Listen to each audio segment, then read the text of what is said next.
Because, I mean, you've had a fantastic career, still do have, and you were a boss for a long time. But as you get just that tad older, do you now regret that maybe your priority wasn't different? No, I don't have any regrets about anything. I just thought I loved going to work. I liked the job I did. I liked all the men I was with at the start of all the relationships. It was all fantastic. But it's a long list.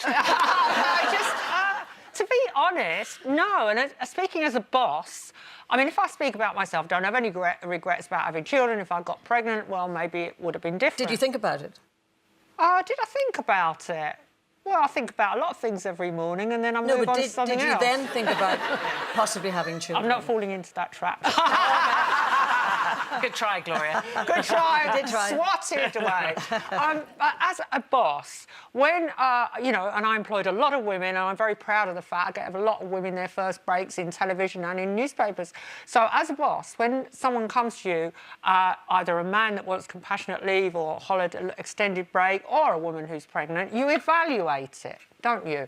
And you say, go ahead, you know, I can't stop you, do what you have to do. But as a boss, you evaluate whether when that person comes back, how you're going to fit them in, because legally you can't discriminate against them. But once someone who is a really valuable member of a team leaves and comes back, I think it's quite difficult. I'm being brutally honest now. It's really difficult to go back at the same level. If you're, you know, you can do it, but it's really, really challenging. That is one of the things that, I mean, all sorts of things that have meant women are having children later in life. Yes. I think that is one of the things that women have had careers. And it is hard if you've worked very hard and you've gone on this career path, whatever your career path is, whichever career you've chosen.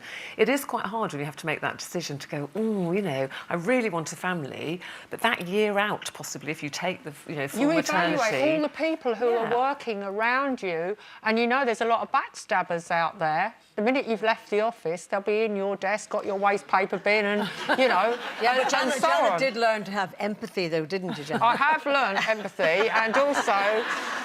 Even back then, you know, when I was a boss, and one of my key female executive producers was pregnant. After she'd had the baby, I let her bring the baby in the office because, you know, she wanted to come straight back to work. And I went, well, I don't have a problem. If you can deal with it, the baby can live in a box in the corner till he has to... But what's interesting now is that more women over 40 are having babies than teenagers. So what a turnaround. I was 42 when I had Jack. What a turnaround. But that wasn't, I wouldn't have chosen, if I'm honest, I mean, that was just, you know, I had to get all my ducks in a row, and I had to get in the right, and find the right man, and want to be with somebody that I wanted to be the father of my children. And that didn't happen until I was, you know, in my 40s. And that's a very important issue, actually. Yeah.